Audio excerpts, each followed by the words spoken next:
Olá pessoal, estamos aqui na Espanha para mostrar para vocês como foi essa nossa experiência na nossa série Roteiros que Deram Certo. E que série é essa? A gente trata nesta série das nossas expedições, pelos locais em que passamos, como construímos o roteiro, como chegamos nos locais, qual foi a nossa expectativa, qual foi a realidade, e como as coisas foram dando certo então em nossa viagem.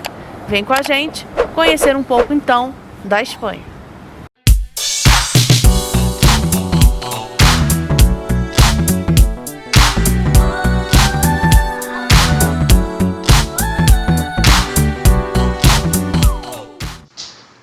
Como boa parte dos viajantes, chegamos na Espanha pela sua capital, a belíssima cidade de Madrid. Madrid não é uma cidade com poucas atrações. Recomendamos pelo menos 3 ou 4 dias inteiros na cidade.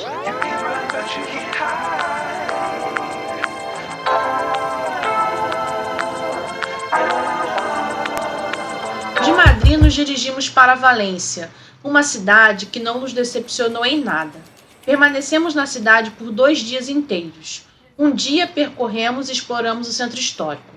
No dia seguinte, visitamos a parte nova da cidade, especialmente as imensas construções do arquiteto Santiago Calatrava. Fizemos 2 vídeos correspondentes a esses 2 dias de experiências. Deixaremos na descrição deste vídeo link para que você possa acessá-los. De Valência, nos dirigimos em um ônibus noturno para a mais que incrível Granada. Esta realmente nos surpreendeu. Tal como Valência, permanecemos 2 dias inteiros na cidade. Um dia percorremos o complexo de Alhambra, outro dia os bairros de Albaicín e Sacromonte na parte antiga da cidade. Mais uma vez, deixamos nossas experiências bem registradas em 2 vídeos, link na descrição deste.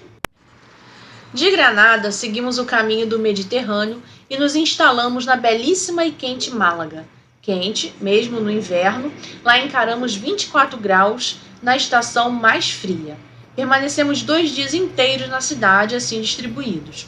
Um dia para as atrações históricas, incluindo o Teatro Romano e outras antiguidades, e outro dia percorremos a parte mais nova, especialmente o bairro das Artes. De Málaga, seguimos para matar uma curiosidade antiga. Nos dirigimos para Ronda. Esta cidade muito bem nos impressionou. Foi uma surpresa bem positiva. Já podemos adiantar, ela é mais do que aquilo que se pode ver no registro de quase todos os viajantes. Uma ronda que se resume a Ponte Nova. Chegamos no início da tarde e saímos no final da tarde seguinte, ou seja, permanecemos apenas uma noite. Recomendamos que seja mais generoso com a cidade. Fiquem pelo menos um dia inteiro por lá. Uma curiosidade. Chegamos na cidade no contexto das comemorações da Festa dos Reis e passamos por lá uma noite animadíssima. Deixamos registro do nosso roteiro e desta festa na descrição deste vídeo. Bom, estamos saindo agora de Ronda, vamos para Madrid, vai ser uma viagem longa de trem, bom para descansar depois desse dia inteiro andando, parte dele com a mochila nas costas. Vamos lá? De Ronda voltamos para Madrid. E aqui tem um ponto importante da costura deste roteiro. Acontece que o trânsito pela Espanha é bem facilitado, mas tem algumas sutilezas. Madrid tem um papel nucleador importante no transporte entre as cidades do país. Há muita oferta para lá e nem sempre encontramos uma oferta razoável entre outras cidades, sobretudo quando elas são menores, como é o caso de Ronda. Considerando nossas dificuldades para chegarmos diretamente em Salamanca, fomos para Madrid para praticamente um pernoite. De Madrid, fomos finalmente para Salamanca. Que cidade impressionante! Tal como fizemos com relação às outras cidades, guardamos um dia para a Salamanca histórica e um segundo dia para a Salamanca moderna. Lembrando, vídeos específicos na descrição deste.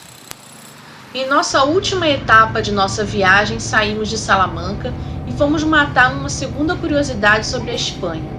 Visitamos o País Basco. Assim que chegamos em Bilbao, logo nos impressionamos com as diferenças. Naquele final de tarde, mais parecia que chegávamos em Dublin do que em uma cidade espanhola. De fato, estamos diante de uma outra Espanha aqui. Passamos 2 dias na cidade basca, percorremos suas atrações mais históricas, incluindo 2 cidades da Grande Bilbao, bem como a parte mais nova. Dá uma espiada, muito interessante, vídeos na descrição. Daí, retornamos para Madrid para embarcar de volta ao Brasil. O roteiro deu certo? Certíssimo. Adoramos, nos permitiu ter contato com algumas das diferenças desse país multicultural que é a Espanha. Como de costume, não ficamos em hotéis caros ou luxuosos. Nos interessa apenas um bom lugar para pernoitar e descansar, para gastar as pernas nas andanças pelas cidades. Mas temos algumas pré-condições. 1. Não ficamos longe das atrações ou lugares de interesse. A economia que se pode fazer em periferias ou lugares distantes pode se revelar uma miragem, afinal, você terá que fazer uso do transporte público. 2. Importa-nos privacidade. Não fazemos reserva em hospedagem com banheiro coletivo. Considerando esses aspectos, podemos dizer que nossas hospedagens foram quase sempre muito satisfatórias.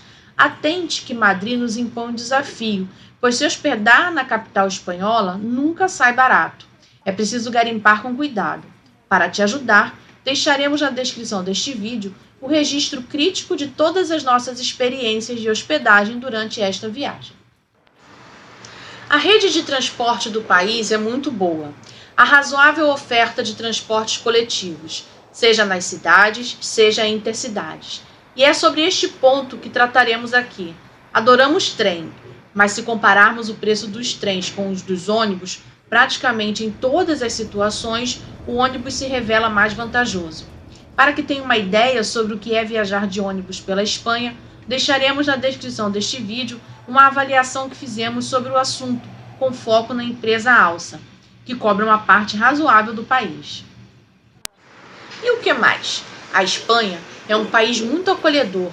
Pessoas costumam ser bem simpáticas, a culinária é simplesmente excelente e mesmo o clima, uma questão delicada nos últimos tempos, é agradável, pelo menos durante o inverno.